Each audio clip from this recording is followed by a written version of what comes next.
Great. Well, again, thank you all so much for joining us this evening. It is my honor to introduce Alifair Burke and then Lisa Unger. So Alifair Burke is a New York Times bestselling author whose most recent novels include The Best Sister, The Wife, which was optioned for a feature film by Amazon, and The Ex, which was nominated for the Edgar Award for Best Novel.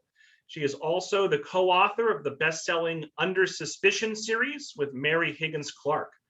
Her new novel, Find Me, comes out in a few months in January of 2022.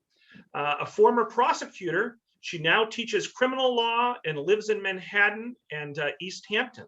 And a fun fact I just learned about Alifair is that her mother was a school librarian.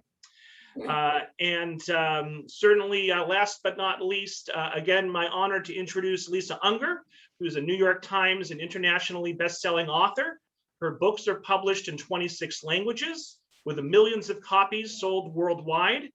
In 2019, she received 2 Edgar Award nominations, an honor held by only a few writers, including Agatha Christie.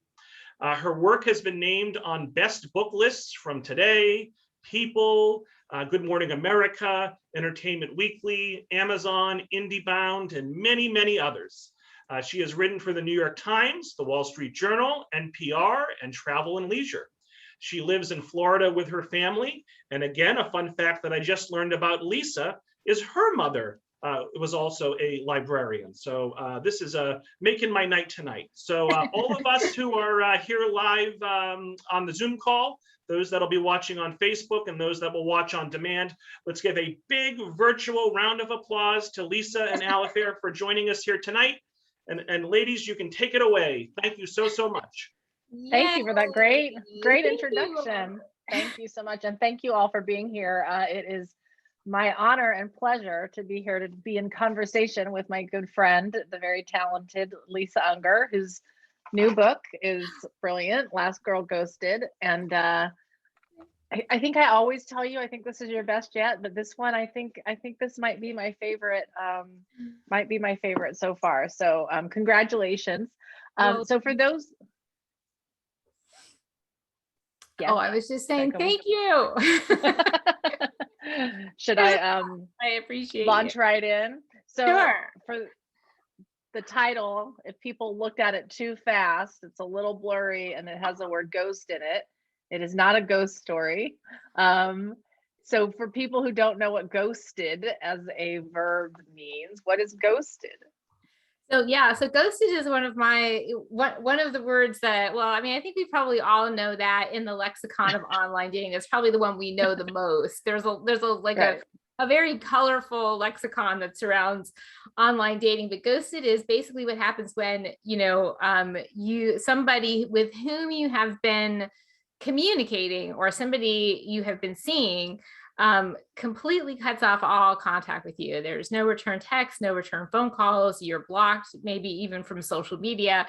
And so that's what ghosted means for anyone who's, still thinking it means, woo.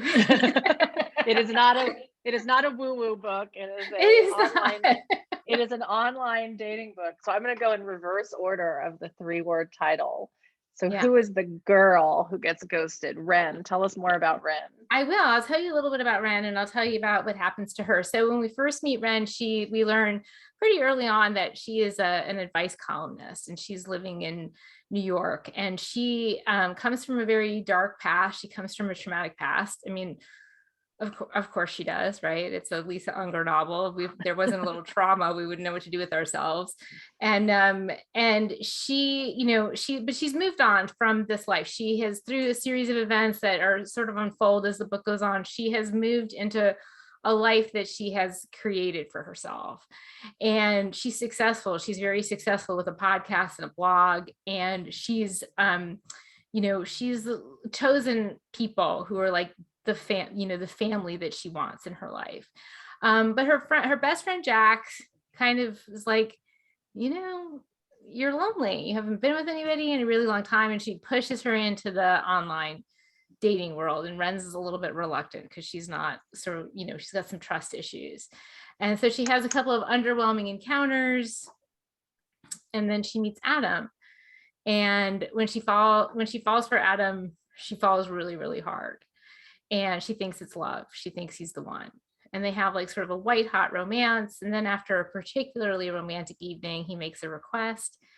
He says, tell me something about yourself that you've never told anyone. And she does. And the next day, Adam disappears. His social media profiles are gone. His phone has been disconnected. The place that she thought he lived is just a vacation rental. And then a detective shows up on her doorstep, and she learns that there are other women who thought they were in love with Adam. And she was not the first one to get ghosted by Adam. Not the first one to get ghosted. She's sure as hell going to make sure she's the last one.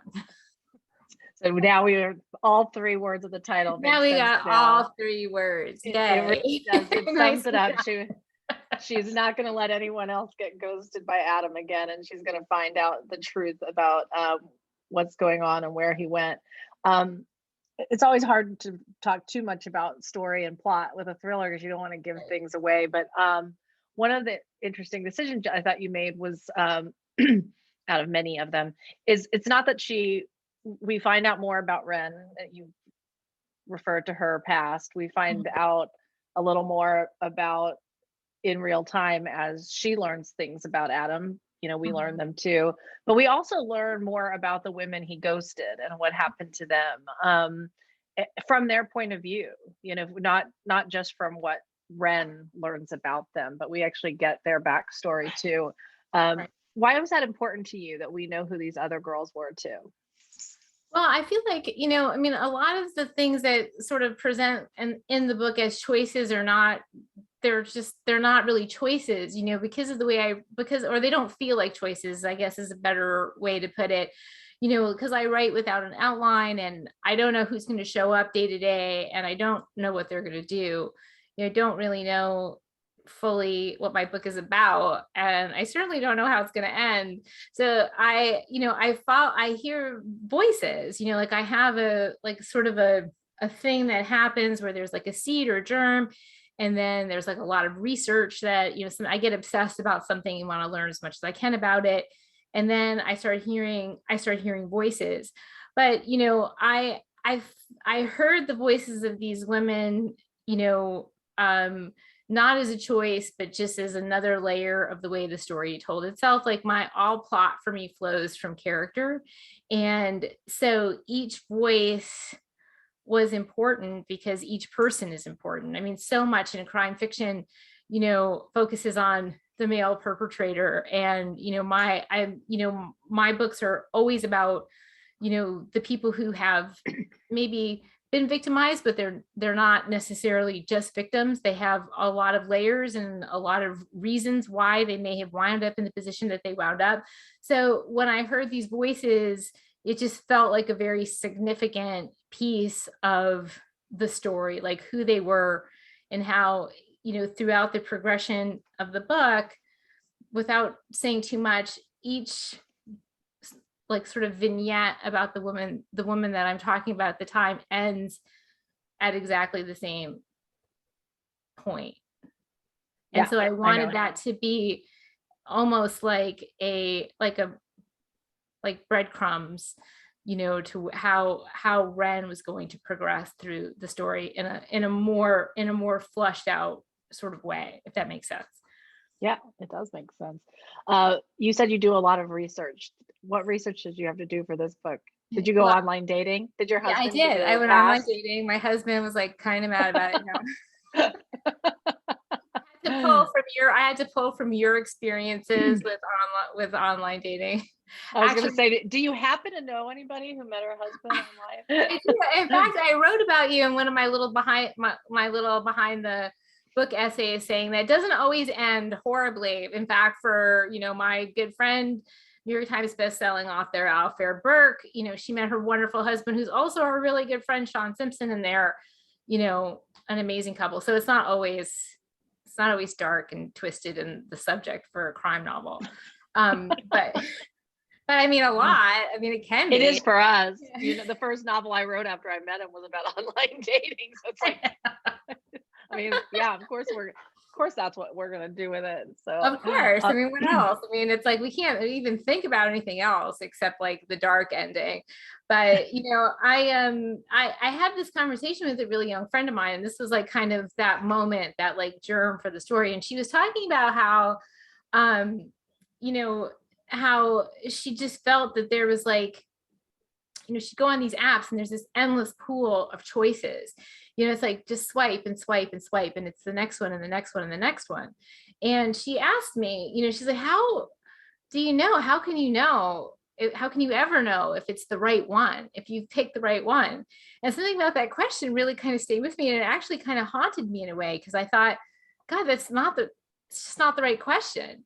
And then, you know, she went on to say, you know, if somebody shows up in your life, or if you show up in their life and somebody is not like exactly what was expected or what you thought somebody was going to be, that it's just really easy to ghost that person or to be ghosted, you know, because there's no external ties. Like that person was a stranger before, and he is a stranger after he's been ghosted or he's ghosted you. So there's no like, you know, once upon a time that dating pool was really small.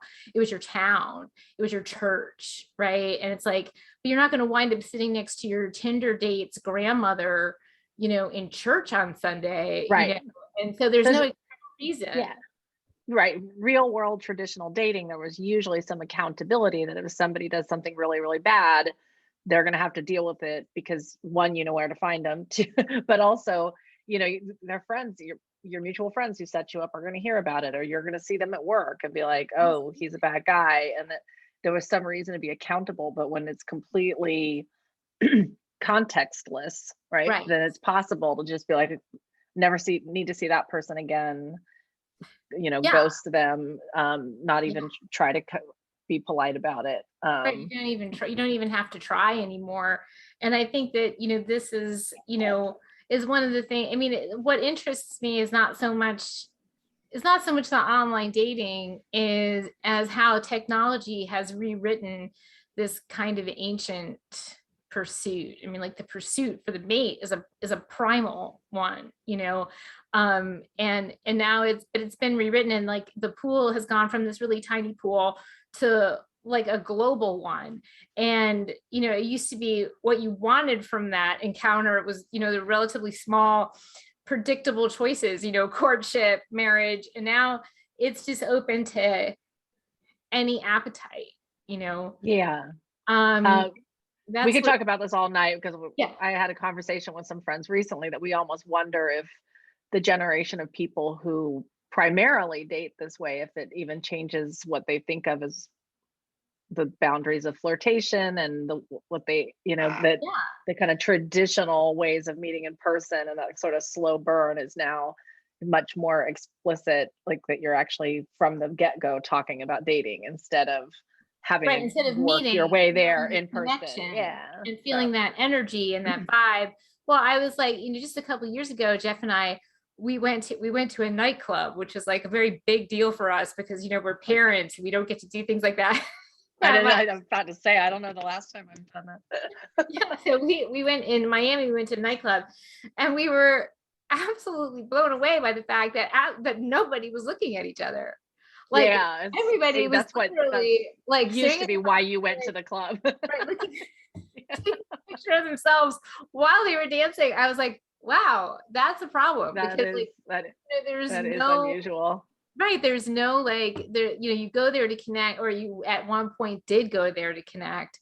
But that has kind of stopped being, you know, the important thing. And one of the things that sort of came up in my research was this idea, you know, there's like all sorts of phrases and terms that like, just like, you know, that's the other thing that always interests me, is the language that springs up around some, you know, some new technology. And one of it was like a hookup is basically could be referred to as a sex interview, where so instead of meeting somebody and connecting with that person, deciding whether you like them enough to have sex with them, apparently in modern dating, you know, you might hook up with somebody and have sex with that person, and then decide if you want to get to know them better based on your sexual encounter.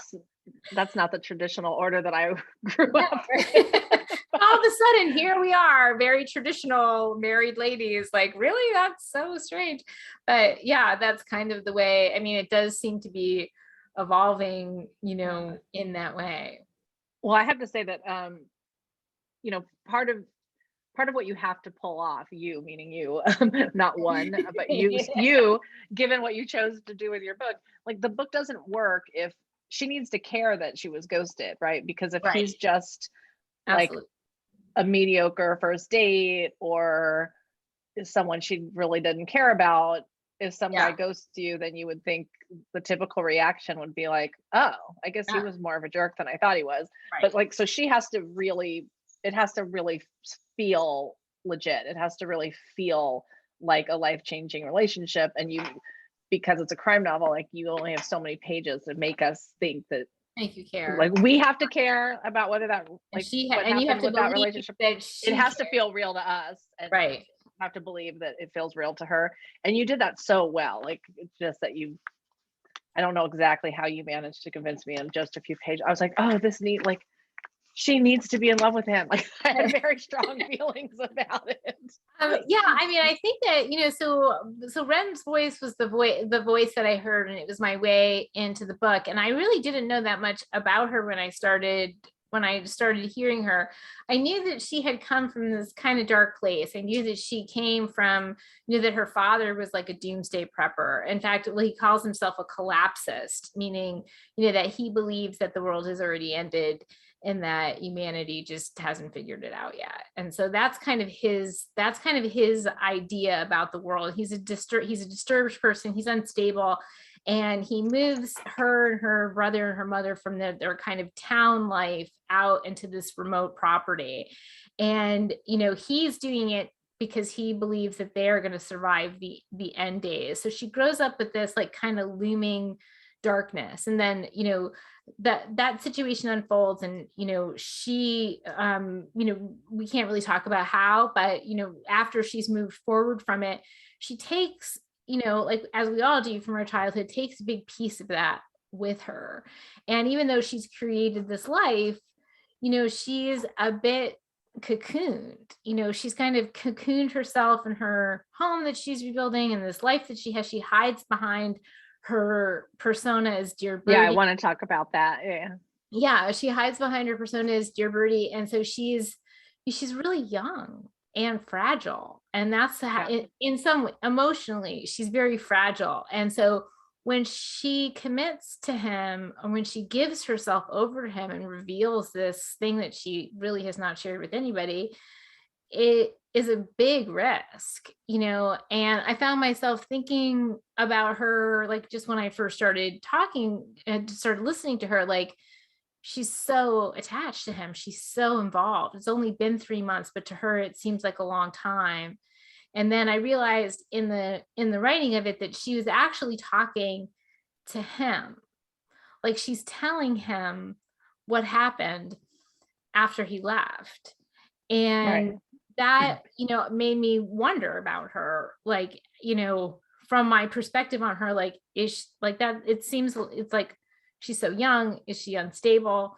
In some ways she is, and not that she's an unreliable narrator or anything like that, but she definitely has some challenges. And so that's what I felt about her. I didn't even know myself why she was so gutted by, another person might have thought, oh my God, I got lucky, right? These other women disappeared, but I'm still here. So I better just be happy that a worse thing didn't happen. But she doesn't do that. She chases. Don't give too much away. But I guess that's not too much away. That's all early stuff. So you mentioned that she does. So your characters, I feel like it's not always the case, but I feel like a lot of times your main character is a creative type, like somebody who's a writer. But so she's Dear Birdie. She has this advice column, and nobody actually knows, just like nobody used to know who, right? But and she keeps this hidden. But it's interesting to me that you have this woman who, as you said, is kind of cocooned and in many ways a little naive and young, and herself she doesn't have that many close relationships, and yet she's the one giving these strangers like such intimate advice. How did you, I mean, I know you said it's not a decision, but why do you think this character you created, Ren, like that's her job? Well, I feel like, I feel like in a way, because of the things that unfolded for her and choices that she made to free herself, like I feel like it's almost, in some ways, it's an act of self-redemption. And in other ways, how if you've moved through some darkness, it can be very cathartic to show other people the way through darkness. And so I feel like for her, that's how she wound up in that space. And also, I think that, like you talk about, like as crime writers, you and I talk about that, have talked about this on stage a lot. There's usually something from our lives that really impacted us and had made us have a lot of questions and we chose our career because of that. You could say the same thing about probably most psychologists or psychiatrists, get into the work because of things they learned to overcome whatever it is that they experienced in their childhoods. And so like to me, it felt like a natural sort of thing. Like she's looking for answers for people that are hurting, because she, and it is a theme that kind of progresses through the book, how she makes a decision about how she wants to be in the world. At one point, she has to make a decision between like her father, who has decided that the world is ending and that the answer is to walk away and save yourself. And she has to come to that. She has to answer that question for herself. Like, is the world ending? And if it is, do I walk away or do I stay and help? Yeah. That's insightful. So her father, you mentioned she kind of grew up with this conspiracist dad who is prepping for end times. Did you go down the rabbit hole? Is that more of the research that you did? Yeah, I mean, well, research for me is kind of a continuum. Or are you secretly a prepper and we don't know? I am. I'm secretly. Are you in your bomb shelter right now? I do. I feel like I definitely feel like I need a bunker. Like I would totally be into that, sort of but only like in theory, like if I could still get to Nordstrom's or whatever. I mean, like a really curated, Instagrammable doomsday prepper, if possible, with like with a number 10 room rating. Yeah, like you need like a room rating grade of a 10. Recipes and stuff, and like craft cocktails. So if I could do it that way, I would totally be. But I do find it very. I do find arguably we were all living like that for about a year. So. True enough. A bunker with really good cocktails. That's right. We really got good at that. That's for sure. Yeah, I feel like I do. I mean, I guess the part that I connect to from that is like, and it's a little bit of a feature of Let Her Be as well, which is the short story and the. I want to talk about that. Yeah. Oh yeah. Mystery. Lisa's in this. I am the Best American. Yeah. A lot of amazing writers are in there. It's such a great anthology. She's the last story, not because she was last to get in, but because her name is Unger. It's alphabetical, but a fabulous short story. And this whole collection is really great. So it is. If you need an extra book to buy, edited by Al Fair, yeah, and Steph Cha. The amazing Steph Cha, and yeah, and so there's like I guess the part of me that I guess connects to that idea is like this, it's like a nostalgia for like the analog life, the record player, the radio, the phone that rings, the newspaper, the paper book, the quiet place, the place where the chatter stops, right? There's an irony that you and I are seeing each other for the umpteenth time, I think, virtually, and have not been able to see each other in person for 2 years, as you and I both are the type of people who would have been the last people on earth to have some virtual conversation. Exactly. We would never We're the old analog people. We can't even talk on the phone. We were just talking about that That's later. more my fault. Yeah, we're in real life people. I just want to be together and like go out, like I was when I was doing our post to, to kind of get the word out there about this, I was scrolling back, looking for the last time we were together, which was in 2019. Yeah. I was like, that is not possible. And yeah, and I think that it's like, once the pandemic hit, I completely pivoted. Like where you see me right now, I have been here since March 2020, like right here, literally. And it's not what I would have chosen. And then also whatever battle, we were fighting against the screen, was lost completely. And the chatter is ceaseless. It's right, of course. And so, I do want to encourage people to start typing your questions in the Q&A section. There's a separate little bar at the bottom, right? Separate from the chat, and I'll start to incorporate those. But I wanted to also follow up on Robert said that we both had mothers who were librarians. yeah. Do you think that's a coincidence? Do you think that helped? Did that shape you in any way? Oh, absolutely. Like I definitely got my love of story from my mom. I mean, not only is she a librarian, but of course, just an avid reader, great lover of story, and my parents always had, huge bookshelves, and there was no censorship for me. If I could read it, if I could reach it, I could read it. Nobody was even paying attention to what I was reading. And then my mom, my dad's an engineer, and my mom, loved the movies and the theater and stuff like that. And my dad hated all of that stuff and did not want to go to the movies. So I was always her date to the movies, like even like just you were the creative partner.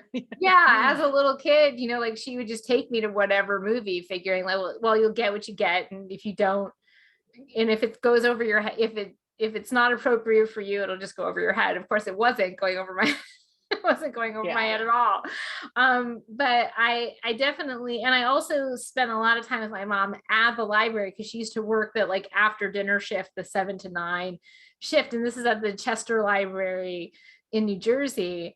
And we used to just sit in the library and do my homework and read and just be with her there. And like my whole life I just felt surrounded by books and by stories, and it was really my first love, and the first place I ever felt like at home was like in the pages of a book, because we traveled a lot too. So I'd echo that. My mom would take me to the library every weekend to get a new pile of books, and I didn't realize that part of the reason why she was taking me to the library is my dad is a writer. He needed to write. Yeah. And I was he dabbles. youngest kid. I was the youngest kid by far. So like she had to like keep me entertained so he could have some weekend time to write. And it was a place you could go for free and keep some kid entertained. So it's kind of interesting, while she was helping him be a writer. Right. She was creating a little, right? She was creating this other little writer. So yes. So there are some questions rolling in. So how long does it take you to write a book? And I think that's for both of us. Yeah, so it takes me about 9 to 12 months to do a first draft, which in a first draft is really like, I don't know, it's like 4 or 5 or 6 drafts before it gets turned into my editor. And then from that point, it's about another year before it winds up on the shelf. So there's like a editorial phase and, proofreading, copy editing, all of the many different phases. So I always say it's 9 to 12 months, but it's really more like a 2-year process, I guess, from start, and you kind of find the book while you write, right? Like, so are you writing pretty much the whole time, as opposed to like, I'm going to take 4 months planning this out and then write? Oh no, I'm always writing. Like, in fact, like the book, I just finished my 20th novel. Congratulations. Thank you. That did really feel like kind of a big deal. That really did. So I think we're on pace. I did too. So we're awesome. We're all square. When we are finally together, that's what we will celebrate. Our 20th book. Yeah, if they both come out the same year, then we'll be. Blind Me is not number 20 though, right? If you count my co-authored series, yeah, it's 20. It is? Yeah. Congratulations. But that's So- kind of cheating because somebody else helped me write 6 of them. No, it's not cheating. There's no I cheat. know. 20 books with my name on it. So That's amazing. Well, but congratulations. congratulations. And do you have a favorite? Sandra's asking. A favorite book? Of your own novel? No. You can never say. I know. I could never choose a favorite book. I do have people that come back. I do have people that kind of, and I have a fictional town called the Hollows. Yes, it's on you my know- list of things. You keep picking, like, come on, that's my question for you. Go tell us. The Hollows? You keep coming back to Hollows. You keep coming back to the character from the Hollows called Jones Cooper, but it turns out that Ren has a connection. So did you know going in that Jones Cooper and the Hollows were gonna appear? Or you were writing a standalone and there they were? Yeah. Well, the Hollows is always trying to get in to every story. Like, I don't know why, like it just wants to be in every book, and it can't be. It's not in every book. And, there are books that are specifically Hollows books and they're connected. It's not a series, but they're like chain linked by character and event. And Jones Cooper is one of those people. And and I had no intention of including the Hollows or Jones Cooper. It was never a thought in my head until we wound up in the Hollows and Jones Cooper showed up. Well, it worked really well. I thought it was it's something that would not, if somebody's not read any of those books or isn't keeping track of the Hollows or Jones Cooper, it reads like a standalone, but for people who know your work more closely and know that recurring theme in the series, it's a nice little Easter egg. And Laura Lippman did that recently in Dream Girl, which is a standalone. Suddenly Tess Monahan's there. So, and if you have no idea who P.I. Tess Monahan is, then it just seems like at some point someone talks to a private investigator. But for people who really miss Tess, it's a nice like reunion. Yeah, and I got a little bit of a surprise like that too in your book and Find Me. Yeah. I just finished. It is fantastic, of course. It is just, smart, twisty, layered, all the things. Thank you. And then, so I kept texting you. I was like, oh, I love Lindsay. Oh, I like Carter. And you're like, just wait. Like, okay. And then I was really excited to see Ellie Hatcher come back in this book. And I know that, she has like kind of an ongoing arc, and it was somewhat unresolved arc that I knew that at some point you were gonna go back to that. Was that this moment for you? Is that intentional, or did that just kind of evolve in the writing of Find Me? No, she did not just appear. It was actually like I've had now a few books, like the plot, because I think I plot out not everything, but like kind of need to know what's going on before I can start writing, or right. I wind up making myself crazy. So I had an Ellie Hatcher book in mind, or more the whole time I've known Ellie, like there's something I wanted to have happen with Ellie, and I wasn't ever quite sure how that was going to get there. And then on top of that, I had an idea that became Find Me, of a woman who loses her memory, has to start over again, and then goes missing again, and nobody knows what happened to her.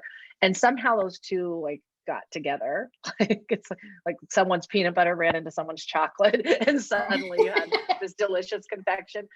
They just sort of found each other.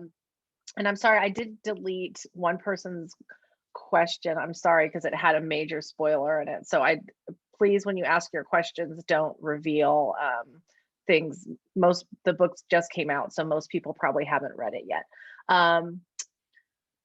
Jill Shoemaker asks if the book's a cautionary tale of sorts, and Heidi Gabrielson asks kind of a related question about whether real online dating informs the storyline, because we both happen to write mysteries with bad guys who look for people online. So is it a cautionary tale? And I think you and I already talked about our own experience with online dating, that I have it and she doesn't. She met her husband in real life. It's a cautionary tale, right? I mean, like, I don't ever sit down to write anything like that. And I don't see, like, obviously you can find love no matter where you're looking for it, if that's really what you're looking for. You can also find ways to satisfy other darker appetites, or there's all different ways to find a victim or to be victimized. And this is just one more way to do that. And, you know, the potential for deception is much higher, but that could be said of, that's true of any, you know, sort of online encounter, social media, etc. So I don't know that it's necessarily a cautionary tale.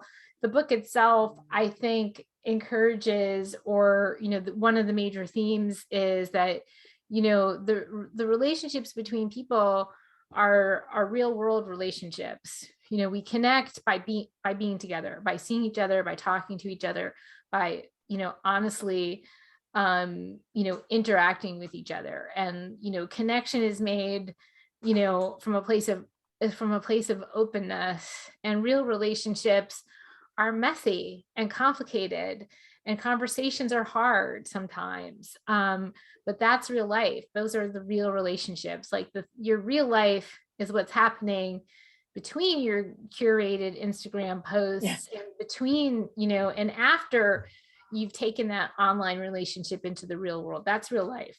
So I think, if anything, the theme is that, you know, it's, don't let technology rewrite what we truly need from each other. Yeah, that's excellent. Another question for you, Ruth Nickerson would like to know if you're working on a new book, and what are you willing to say about what it's about? I can't say anything about it. It is done. I did finish my 20th novel, and it is with my editor at the moment. It's with the doctor. Okay. It's in the hospital at the moment, and it'll come back, and we'll see if we can resuscitate it when it gets back to me. And but I never talk about anything until it's completely finished. Yeah. Because otherwise I feel like the energy of, there's like an engine and an energy and a drive for me internally that, you know, like I don't want any of that to diminish. Like, there's an intensity to my involvement with the book. And I sometimes feel like if you talk about it, then all the energy goes into that conversation and not into the page. But when did you start? Oh, go ahead. When did you start writing your first book? Oh, when I started, well, I've always been a writer. I've been a writer since I was a kid. But I began my first novel when I was 19 years old. I started it while I was still in college. And it took me a really long time to finish it. It took me almost 10 years to finish that book. Because I was, you know, when I graduated from college, I didn't have a confidence, even though I knew that's what I was. And I always knew that's what I was.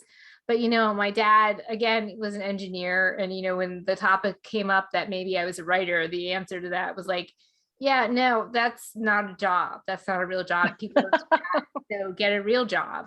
Like, I'm paid. How does he feel that you tell everybody that story now as a best-selling novelist of 20 novels? He loves it. I think he really loves it. My poor dad, I'm like the equation that, you know, just doesn't work. Like, he just still can't solve it, you know, even though he keeps trying. But you know, he's happy, he's proud, but he's, you know, oh, there's Jack. He's proud, but he just doesn't, you know, he still doesn't totally get me. Can we get a better look at Jack? Absolutely. There he is. Hi, buddy. Aw, there he is. Miss you, buddy. Find your spot. Find your spot. There he goes. Okay, he's good. I've got a dog sitting on my feet right now. Yeah, I saw Franny and Double walking around behind. Teresa Myers is asking both of us, this one's for both of us, what's the best piece of writing advice you received that you still use in your own writing? You go first, Alfred.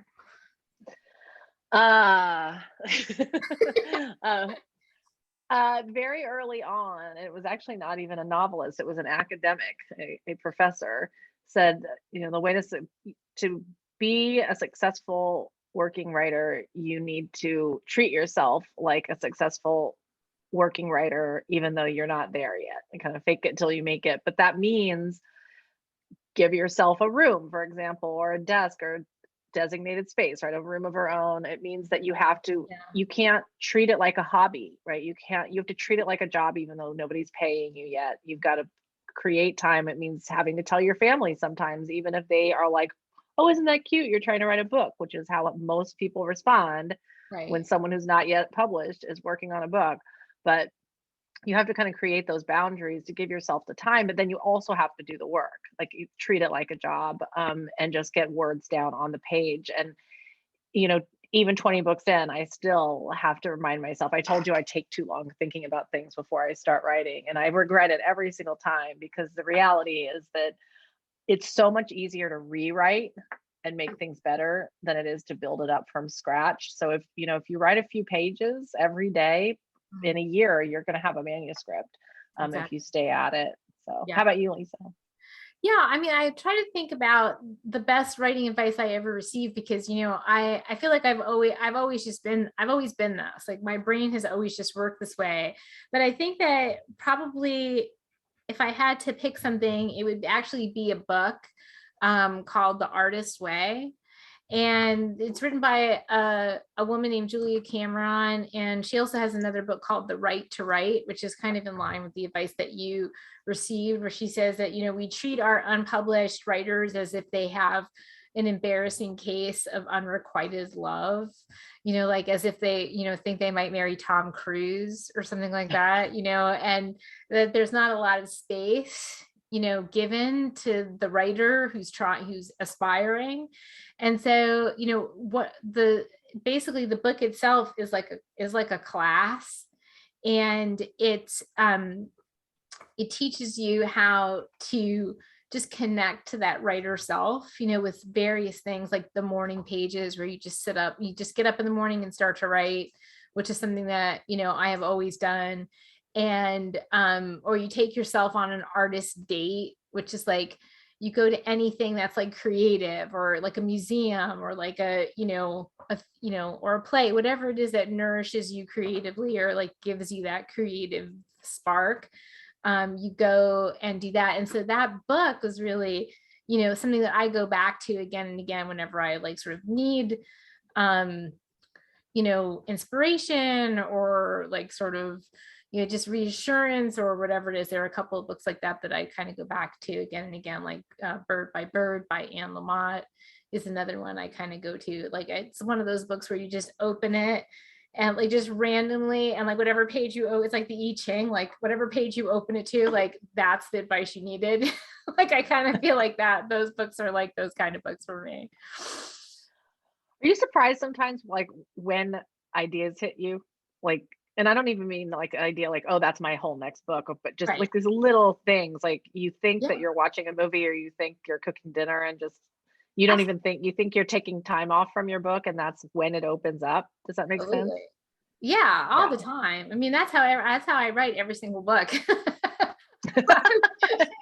I wait for those moments. Like, you ignore it and wait for it to hit you in the head. Yeah. no, it's like part of that. It's like part of that process for me. It's like, you have to be present for the work. You have to be present you have to set the time, honor the schedule, right? Like that's a baseline. And then, you have these moments where you're there and it's perfect, the creativity is on, everything's flowing, it's great. And then you have these moments where you're like, okay, so how long are we just going to sit here until I figure out what's going to happen next, or I'm going to figure something out, or here's Right.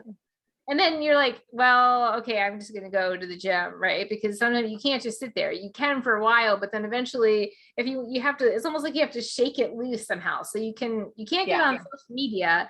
You can't do any of that That's garbage. true. But You've got to quiet your brain down. Right. Yeah. You can go to the gym. You can bake a cake. You can do the laundry. You can do things like that. And then when you're doing that, that's when you're going to get the next. It is. It is always the strangest phenomenon. Always. Yeah.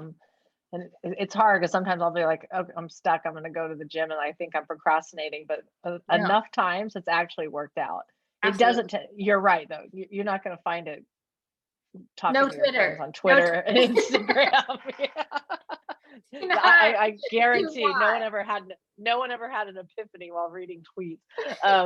As much as I love to read and write tweets.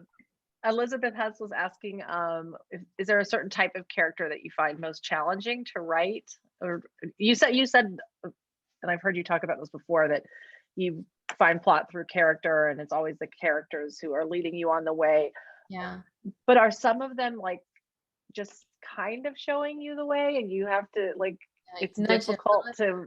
I mean, it's all me, right? I mean, this is just the way I experience it. It's just like, Right. it's how it is for me, but I know it's all me. I mean, it's not that I'm not just channeling voices, I'm a writer with a craft. I have an education my whole life to get better at this every day. I mean, for real. And I know how seriously you take it. Yeah. There is that, but I experience it in this other way. So I don't ever feel like even my worst characters, even the most broken, addicted, delusional, even bad or evil characters, they all sort of speak to me, and I definitely do listen. I definitely have empathy for all of them. And I don't really, I mean, I can't recall, like, I feel like that's a top down or like an outside in thing. Like, oh, how do I make this character do what I want them to do? Or like, I have the chessboard set up and how do I move these pieces around the chessboard? I do not experience the work that way. I am inside looking out. I'm not above looking down. And so that's how everything works for me. There are some characters that are very dark, and that when I'm done with them, I still feel that. But I live in the light. I compartmentalize. The person who sits down to write is not the person who gets up and goes to pick my daughter up from school. Yeah. They're different people. And then Judy asked what each of us is reading right now. Oh, yeah. Or a book to recommend. Well, lucky me, I get another plug. I just finished this fantastic book. I'm sure you can pre-order from Haley Booksellers, just saying.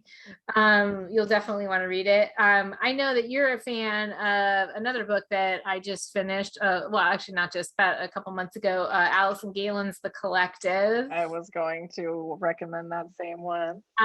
That's a really good book. And tomorrow night I'm going to be appearing at the Cuyahoga Library with Hank Philippi Ryan. I just finished her book, Her Perfect Life. Also an excellent thriller. Hank is, she's a powerhouse, and we'll be hanging out tomorrow night. So yeah, and I'm also just always kind of continuously reading. I have like not books that I'm reading for research right now, which are really taking up a lot of bandwidth, but I can't talk about them without talking about the book that I'm working on. So I can't talk about those books, but we'll talk about them when I'm talking about that book next year. So I have a book event to plug too. If you're doing one with Hank, I'm interviewing Tamron Hall of TV's Tamron Hall. Wrote a debut mystery novel. Awesome. It's very good, and it's called As the Wicked Watch. For those of you who are wondering, I was not texting while I was reminding myself the title and the date. It's As the Wicked Watch in 2 weeks. 2 Wednesdays from now, I'll be I think through Barnes and Noble. They're doing like a national chat that's free. I think it's in the afternoon. I think it's at the afternoon. And then I'm reading. I would also highly recommend Allison Galen's book, The Collective. I'm just starting Janelle Brown's forthcoming book next year. It won't come out till next year, called I'll Be You. So keep an eye out for that. That's my current read. There's so many good books out there. Well, there's just a lot of talent. We have like a lot of really talented friends. Yeah, there's not a dud. Right. I wonder why that is. Okay?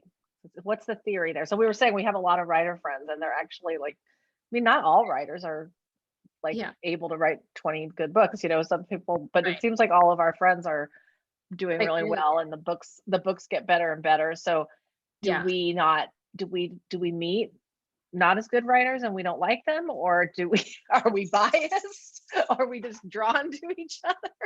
I think this might be a dinner conversation. Yeah, I'm like, yeah, that's really true. If you look at our group of friends, we're all really good writers. Yeah. We have some really super talented friends and a lot of fun and Yeah. a lot of fun times together too, which I'm feeling Yes. need to kind of get back to that, you know. Yeah, I think that Okay. and on that note, are you doing any in-person things, book events, or is it all virtual still? I did. I had 2 live in-person events here in Florida. I had a launch event at Tombolo Books in St. Pete, which is like my just, you know, one of 2 fantastic independent stores that we have here. I did another live event, both of them quite big, which was a little bit weird, but you know, kind of exciting at the same time, at Oxford Exchange in Tampa. And while I was in Tampa, I met a friend of Michael Connolly's who's there, and she was talking about you and saying that we needed to get you, Michael Carita, and Michael Connolly in Tampa so that we could do like a thriller panel at Oxford Exchange. So That would be great. Yeah, You that'd know, be we fun. like to, that crew likes to go down to Tampa. Exactly. Yeah. We have fun. Yeah. Absolutely. So so I did do some live events, and my launch event at Tombolo Books was my first live event since March 2020. So Well, congratulations. Yeah. You deserve to have these big virtual events, and you also deserve to have the in-person ones, and we It's appreciate fun. you doing it. And I love it. I do. get to hear more about behind the scenes of the book, get to see you and Jack, Jack, he's gonna puppy. walk over. And I think I got all the questions, and I don't think I missed anything. Robert, Awesome. should we turn it over to you? Great. Well, thank you so much, Alifair, and thank you so much, Lisa. You both did a wonderful job as always, you, and as everyone. expected. Yeah, and it was nice to meet Jack as well. Oh yeah. So just want to remind folks who are live with us, you'll be receiving an email tomorrow with a link to a feedback survey, a link to Haley Books to purchase an autographed copy of Last Girl Ghosted, and also a link to tonight's recording. So please keep an eye out for that. I want to thank Emmer Flounders. I want to thank Dick Haley, and I want to thank the other 24 libraries for partnering with Tewksbury tonight. Certainly want to thank all the participants here live, and most of all, once again, want to thank Alifair and Lisa for a wonderful evening. So thank you all so much, and I hope everyone has a wonderful rest of their evening. And go Red Sox. Hey. Thank you, Robert. Thanks, Alifair. Thanks, Thank everyone. you. Thank you. Thanks, Lisa. Thanks, Alifair. Have a good night, everyone. Bye. Bye-bye.